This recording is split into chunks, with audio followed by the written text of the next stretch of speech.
കൊല്ലത്ത് നിർമ്മാണ ജോലികൾ നടന്നുവരുന്ന ദേശീയപാതയിൽ വിള്ളൽ. കാവനാട് ആൽത്തറമൂട് മേൽപ്പാലത്തിൽ 6 വരി ദേശീയപാതയുടെ റോഡിന് ഇരുവശങ്ങളിലുമായാണ് വിള്ളൽ കണ്ടത്.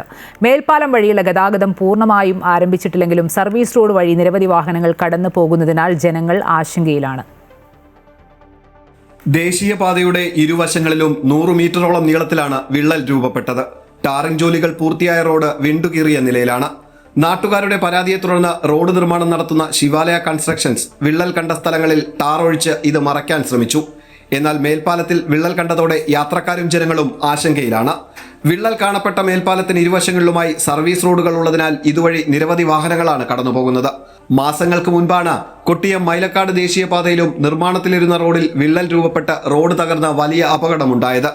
മണ്ണിന്റെ ഘടനയും പാരിസ്ഥിതിക ആഘാത പഠനങ്ങളും നടത്താതെയുള്ള നിർമ്മാണ പ്രവർത്തനങ്ങളാണ് റോഡിൽ വിള്ളൽ രൂപപ്പെടാൻ കാരണമെന്ന് നാട്ടുകാർ പറയുന്നു. മാസങ്ങൾക്ക് മുൻപ് ഈ പ്രദേശത്ത് പാലത്തിനായി മണ്ണിട്ടുയർത്തിയപ്പോൾ ആറിവാൾ പുറത്തേക്ക് തള്ളി വന്നിരുന്നു.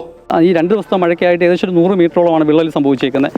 അപ്പോൾ 2 മാസം മുമ്പ് ഇതേ സ്ഥലത്ത് തന്നെ അന്ന് ഇവർ റോഡ് ടാർ ചെയ്യുകയോ കാര്യങ്ങളോ അങ്ങനെയൊന്നും ചെയ്തിട്ടില്ലായിരുന്നു. ആറിവാൾ ഇട്ടിട്ട് മണ്ണ് ഫില്ല് ചെയ്ത സമയമായിരുന്നു. പൂർണ്ണമായിട്ടും മണ്ണ് ഫില്ല് ചെയ്ത സമയത്താണ് ആറിവാൾ ചെറുതായിട്ട് ബൾജ് ചെയ്ത് പുറത്തോട്ട് ബൾജ് ചെയ്ത സമയത്ത് കളക്ടറെ ഉൾപ്പെടെയുള്ള ബന്ധപ്പെട്ട അധികാരികളെ അറിയിച്ചതിന് പ്രകാരം അവിടുന്ന് ആളുകൾ വന്ന് ഈ ഫില്ല് ചെയ്തേക്കുന്ന മണ്ണ് മൊത്തം മാറ്റി ആറിവാൾ രണ്ടാമത് റീഇൻസ്റ്റാൾ ചെയ്ത് പിന്നെ മണ്ണ് ഫില്ല് ചെയ്തതിന് ശേഷമാണ് ഇവർ റോഡ് ടാർ ചെയ്തത്. അതേ സെയിം സ്ഥലത്ത് തന്നെയാണ് ഇപ്പോഴും അപകടം സംഭവിച്ചിരിക്കുന്നത്.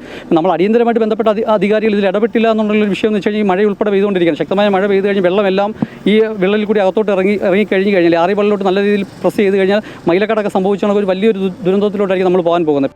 ഇവിടെ മണ്ണിട്ടുയർത്തിയുള്ള മേൽപ്പാലം ഒഴിവാക്കി എലിവേറ്റഡ് ഹൈവേ വേണമെന്ന ആവശ്യം മാസങ്ങൾക്ക് മുൻപ് ജനകീയ സമരസമിതി മുന്നോട്ട് വച്ചു. മണ്ണ് പരിശോധനാ ഫലം വന്നതിനു ശേഷം മാത്രമേ നിർമ്മാണ പ്രവർത്തനങ്ങൾ പൂർത്തിയാക്കൂ എന്നായിരുന്നു ദേശീയപാത അതോറിറ്റിയുടെയും കരാർ കമ്പനിയുടെയും ഉറപ്പ്. എന്നാൽ ആ ഉറപ്പുകളൊക്കെ കാറ്റിൽ പറത്തിയാണ് ഇവിടെ മേൽപ്പാല നിർമ്മാണം നടന്നത്. മേൽപ്പാലത്തിൽ ഇപ്പോൾ രൂപപ്പെട്ട വിള്ളൽ കൂടുതൽ സ്ഥലങ്ങളിലേക്ക് വ്യാപിക്കാനുള്ള സാധ്യതയുമുണ്ട്.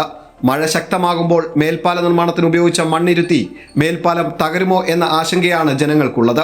കൊട്ടിയത്ത് സമാന രീതിയിലുണ്ടായ അപകടം വലിയൊരു ദുരന്തത്തിലേക്ക് മാറിയില്ലെങ്കിലും ഇവിടെ സാഹചര്യങ്ങൾ മറ്റൊന്നാണ്. അടിപ്പാതയും സർവീസ് റോഡുകളുമുള്ള ഇതുവഴി നിരവധി വാഹനങ്ങളാണ് കടന്നുപോകുന്നത്.